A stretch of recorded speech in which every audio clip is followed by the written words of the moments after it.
Semangat pagi adik-adik pelajar, bertemu kembali di John Freddy Tonang Channel. Kali ini kita melanjutkan materi tentang medan magnetik. Sebelumnya kita telah membahas medan magnetik atau induksi magnetik ya pada sebuah kawat lurus berarus. Di mana kemarin menentukan arah induksi kita menggunakan aturan kaidah tangan kanan. Ya, kita review bahwa ibu jari menunjukkan arah arus pada kawat, sedangkan arah rotasi 4 jari lain menggenggam kawat merupakan arah induksi. Jadi misalnya jika arah arus pada spidol ke atas, maka ibu jari kita ke atas. Lalu ketika ini saya genggam, ternyata arah medan magnetnya seperti ini. Nah, sekarang adik-adik kita akan membahas bagaimana medan magnetik pada kawat melingkar. Mari kita perhatikan. Pada gambar yang pertama, katakan kita misalkan arah arus seperti ini. Jadi jika kita gambar pada setiap kawat, maka arah arus bisa kita gambarkan mewakili titik-titik yang ada searah jarum jam. Baik adik-adik. Maka untuk menentukan arah induksi tetap berlaku kaidah tangan kanan. Contoh, pada titik ini arah arus ke atas, coba kita genggam kawatnya, maka pada bagian kanan kawat induksi akan masuk ya, masuk. Sedangkan di kiri kawat nanti keluar. Jadi dari titik ini adik-adik kita amati di dalam kawat induksinya ke dalam, di luar kawat induksinya dot menuju pembaca. Bagaimana dengan posisi ini? Pada titik ini jempol kita ke kanan, ya kan? Lalu jika kita genggam sama saja di dalam kawat masuk adik-adik efek dari sini. Sedangkan di luar kawat nanti tetap dot menuju pembaca. Jadi berlaku sama. Walaupun pada titik ini kita coba tetap sama adik-adik. Ibu jari ke bawah, kawat kita genggam sehingga cross dot. Bisa ya? Nah, sekarang kita balik supaya adik-adik semakin paham. Bagaimana jika harusnya kita buat seperti ini? Atau jika kita gambarkan akan berlawanan jarum jam. Nah, mari kita lakukan arah arus ke atas. Maka jika kawat kita genggam dengan jempol ke atas, diperoleh ini dia adik-adik.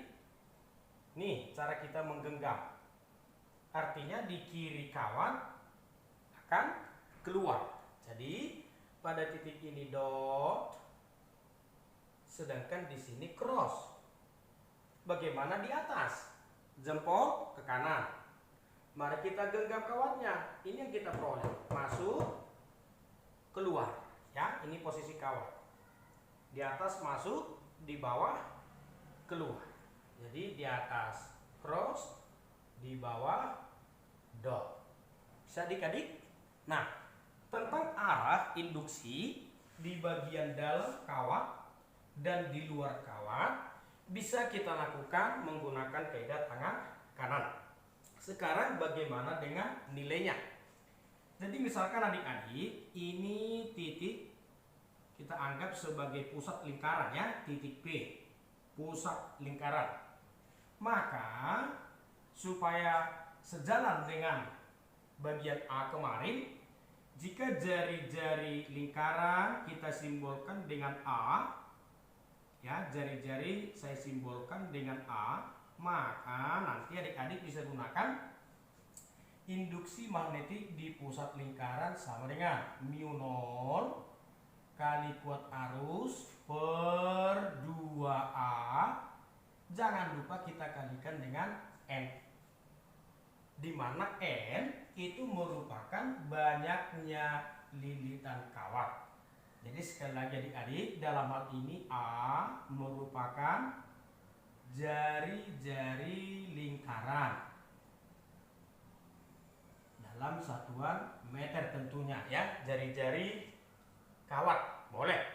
Lalu N ini hal yang baru, itu kita katakan sebagai jumlah lilitan kawat.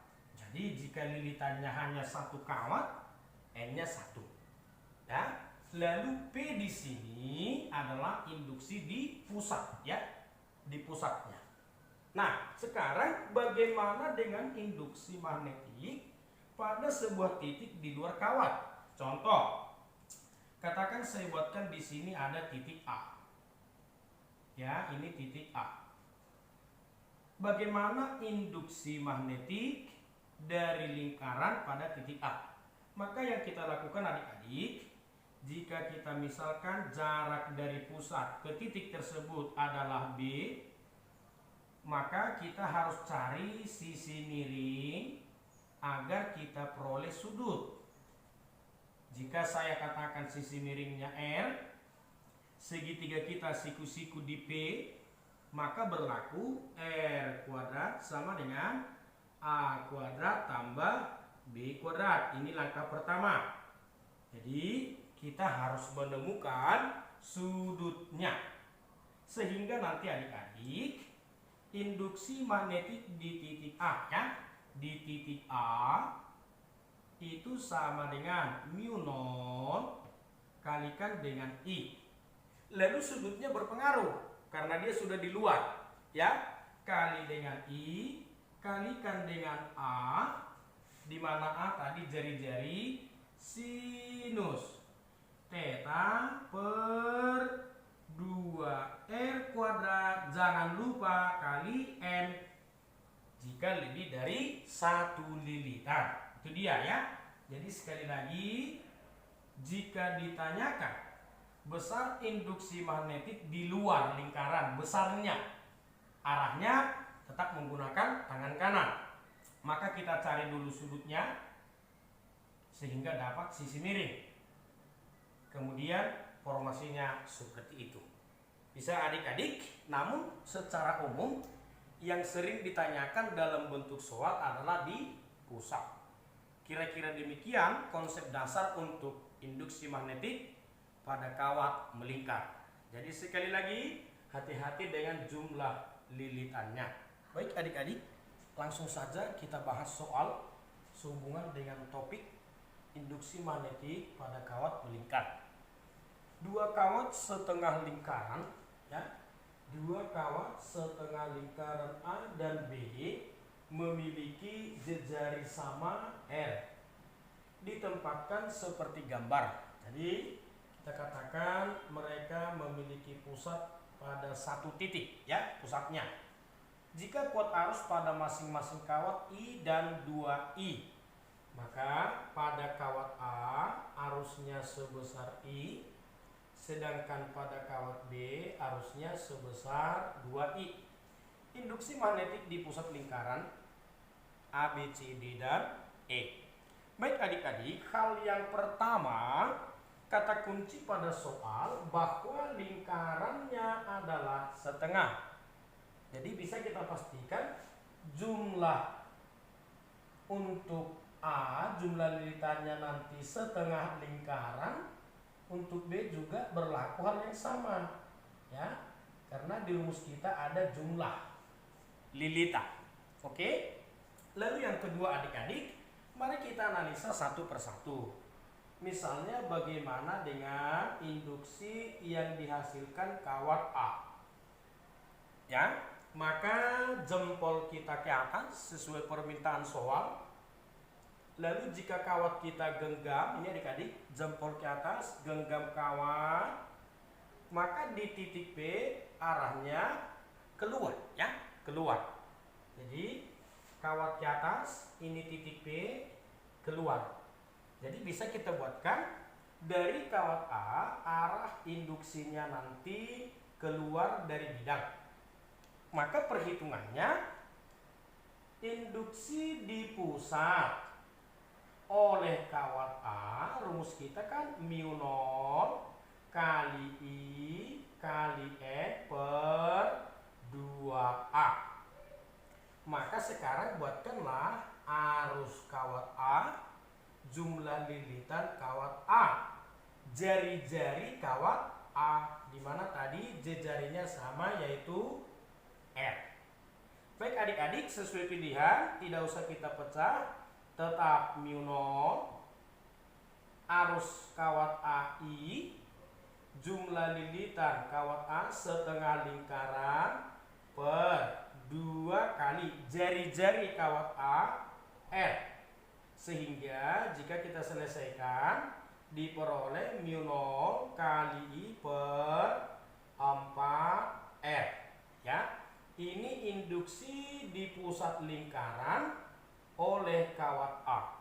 Kembali adik-adik, jangan lupa arah induksinya keluar bidang. Oke, sekarang kita bahas dari kawat B.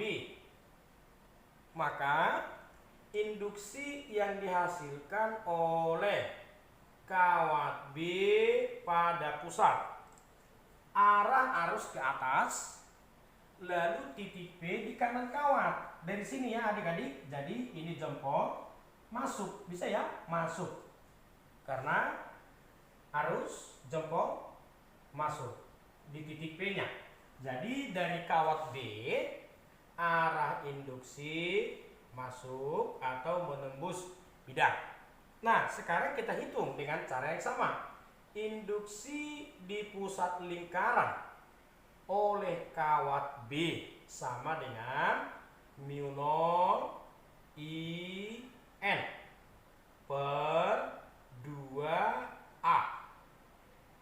Kuat arus kawat B, jumlah lingkaran lilitan kawat B, jari-jari kawat B sama dengan mu 0 kali kuat arus kawat B 2I, jumlah lilitan kawat B setengah lingkaran di soal per 2 jari-jari kawat B sama dengan A. Lalu adik-adik, ini bisa kita eliminasi sehingga yang kita peroleh induksi di pusat lingkaran yang diberikan kawat B adalah mu 0 kali I per 2R. Dengan catatan arah induksinya masuk. Baik, lalu hasil akhir adik-adik. Dari kawat A keluar, dari kawat B masuk. Berarti arahnya berlawanan. Sekarang menurut angka yang kita peroleh, yang lebih kuat yang mana? Yang lebih kuat yang setengah, ya. Maka hasil akhir adik-adik, induksi pada pusat yang lebih kuat, ya, yang lebih kuat. Sekali lagi, induksi dihasilkan kawat B kurang induksi yang dihasilkan kawat A. Jadi menentukan siapa kurang siapa, adik-adik bisa lihat siapa yang lebih dominan. Sama dengan dari kawat B mu 0 kali I per 2R kurang mu 0 kali I per 4R. Bisa adik-adik? Sekarang jika kita samakan penyebut, ya, setelah ini, maka jika ini kita ganti per 4, di atas kita kali 2, ya. Bisa ya? Awalnya sudah jelas. Lalu kita peroleh induksi di pusat 2 kurang 1, 1 berarti mu 0 kali I per 4R. Mu 0 kali I per 4R dengan catatan arahnya kemana adik-adik? Yang lebih kuat. Maka arahnya masuk bidang. Inilah hasil akhir yang kita peroleh. Jadi pilihan kita mu 0I per 4R masuk bidang. Bukan karena ini mu 0I per 4R, tapi setelah kita resultankan. Baik adik-adik, demikian soal yang pertama. Akan kita lihat soal-soal yang lain. Semoga adik-adik semakin terbantu. Tetap semangat, rajin latihan membahas soal. Allah bisa karena biasa. Terima kasih.